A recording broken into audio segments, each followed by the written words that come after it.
Sometimes the toughest conversations inside of a business, inside of an organization, are about the relationships and the past history that you've had with an employee. Sometimes that person is holding you back and they're never, ever going to let you move forward. So what do you do about it, and why does it matter? This is a fantastic question. I'm Scott Sylvan, coming to you live from Consulting Secrets on a perfect day to talk about relationships and business, and a fantastic day to talk about you. Today is one of those days where you're going to have to put on your asbestos underwear. It is a butt-scorching conversation, and it's not meant to be easy. It may hurt some feelings, and we are going to get into it. Almost every company that I take a look at, there's somebody in the organization that is holding the entire progress of the team behind. And there's a couple of reasons why this person has sway or favor over ownership. And it comes down to this. A, they're a family member. B, they're a long-term friend. C, they're trusted. Those are the three buckets. Okay. And what it comes down to is this person is bought in to an extent on old operating procedures, old ops. And when you go to them and you say, hey, things are going to change, in their mind, they go, yeah, things are going to change. And then you go, are you going to implement? They go, yeah, I'm going to 100% implement. I'm going to 100% do everything. And this person tends to stall out and black box information. Now, black boxing information means that they withhold information, they don't give you the data, they don't take action. And they know that this is mission critical. They know that you need to take this action. They know that in any given circumstances, it's your company, but they just don't want to. They don't feel like they have to. And so I will share with you a couple of places that this comes into play a lot. Raising prices, new vendors, new actions that are going to be taken by the company, new business lines. And so in essence, what this person does is they sabotage your concepts, your ideas, and your strategies.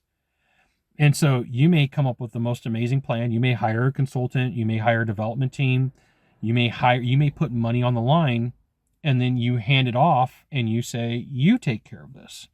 And they go, yeah, I'm going to 100% take care of that. I'm going to do everything you asked me to do. And what they do is they put it on the back burner.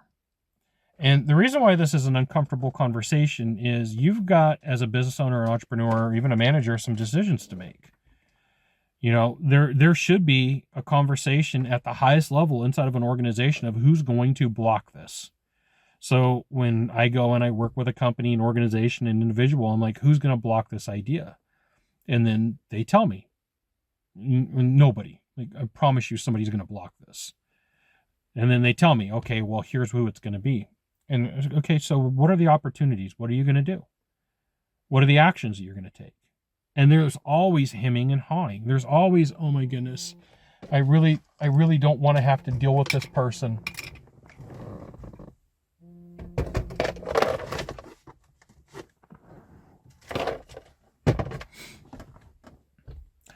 What it comes down to is there's always hemming and hawing. I really don't want to have this conversation. I really don't want to deal with this person. They're going to be super difficult. And as a consultant, I have to have the tough conversation. Like, then why are they here? They're a family member. They're a friend. They're trustable. Like, okay, but they're a family member or friend, but they're not really trustable. They're doing everything they can to hold you back and stop your company from growth because they're uncomfortable for whatever reason. Doesn't matter the reason. They're not taking directive. And so there is a short opportunity window on almost everything that you do, right? So I look at it as a launch date. So when they're going to go to Cape Canaveral and they're going to launch a rocket, there is a small window of time for them to launch that rocket. In business, a lot of things that you do, there is a launch date. There is a start date and a drop dead date. And what this person will do is they will tend to drag their feet to the very last minute, and they will not follow directive to the direction that it needed to be done. They will not do everything that it was taken to be done. So you have some actions that you can take, and none of these are comfortable. I'm going to tell you, all of them are going to grab you by the stomach down here and make you go, I don't know if I necessarily like this. But you have to question, like, okay, what's the cost of me not taking action? If I don't do this by my launch window, what ends up happening? It's typically a loss of revenue or a loss of opportunity, or B, a loss of revenue and a loss of opportunity, whatever way you want to take a look at it. That really should be C. And so you really do want to identify the non-believers that are inside your organization. You really want to figure out who are the people who are going to block your progress. Okay. It's something that you need to be aware of. It is important, and you need to figure out what you're going to do about it. You got one of three things to do from here. Just one of three. Find the subscribe button, click on it. Every time I send out a video, you'll get an update. 2, hit follow. 3, share this video with a friend. We'll see you soon. Thanks for watching.